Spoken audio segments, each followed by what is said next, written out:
Hey, it's Coach D from Zenergy Health and Wellness. I had a really cool client conversation. I've had some actually really cool ones recently that really go along with the videos I've been posting recently about coaching misconceptions and helping people understand what a health and wellness coach does. What is my role in helping you create the health and lifestyle that you're seeking and to get out of your own head? And this client call I had recently was one of those moments that just made me go, man, this is the kinds of conversations that coaching allows us to have. It opens the door for these types of conversations and thoughts and discussions that we don't get in everyday life because most of the people around us are talking about the fads and the stuff on social media or just random stuff that really has nothing to do with you as an individual. And also talking about things that just don't last, right? They're just quick fixes or that kind of thing. So this client is a self-proclaimed stress/emotional eater, and we've touched on that in the past. And she was that to the extent that she had snacks in her car, and because the car is a place of non-judgment, she could go to her car, eat whatever she wanted, whenever she wanted, whenever she felt like it, and needed to help the emotional or stress load, and there's no judgment. So, but she also recognized this habit wasn't serving her and her goals. In I think the last couple months, her daughter moved out west, so she is now by herself. My client is now by herself at home, which made her go, "Oh crap! I now have a place where I'm by myself, an additional place where I'm by myself, where I can eat whatever, whenever, and there's even more food readily available because it's in the house." So, number one, she recognized this concern and this idea that, hey, this could take me further from my goals if I don't get a hold of this now. So, one, I was so excited to hear her share that, first of all, just that recognition. A lot of us would not even recognize that, first of all.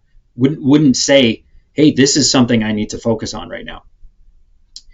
But then it's what she did that really got me excited. So she chose to start tracking her food on an app that she had used in the past. She had success with in the past, but the app has since changed and updated some things, and there's more information about macronutrients and food information coming in than there was in the past. But the reason she went to that app, she said, I could have chosen any one of the hundreds of apps that are out there available for free. She chose this app because she's familiar with it.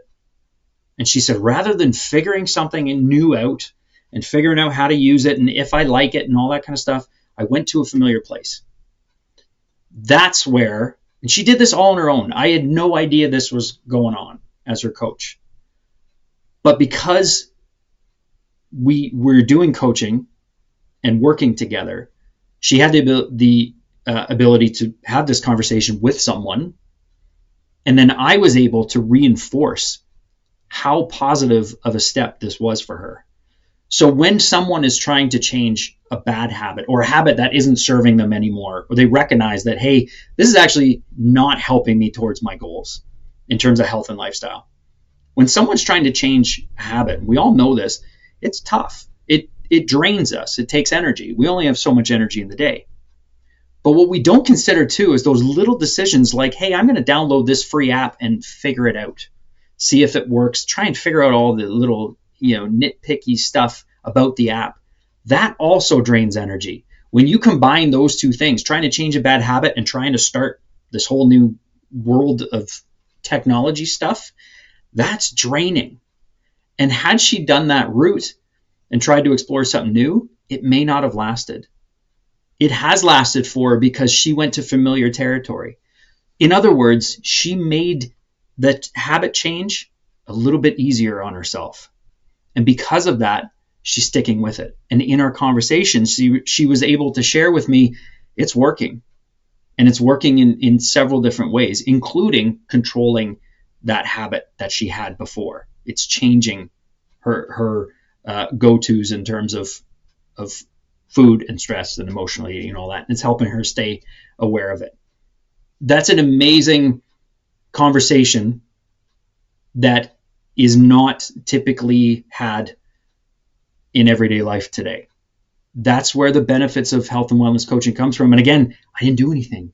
I was just here for her, and then able to reinforce the positive changes that she made for herself. That's ultimately where coaching wants to take you, is for you to be more self-reliant, for you to be more aware of what's going on inside and outside of your body so that you can make informed decisions that work for you. That's an awesome story. I wanted to share it. If you want to talk more about that, or it's sparking something that, hey, I'd like to maybe, look into this, head to our website, zenergywellnessstudio.com, and let's have a chat.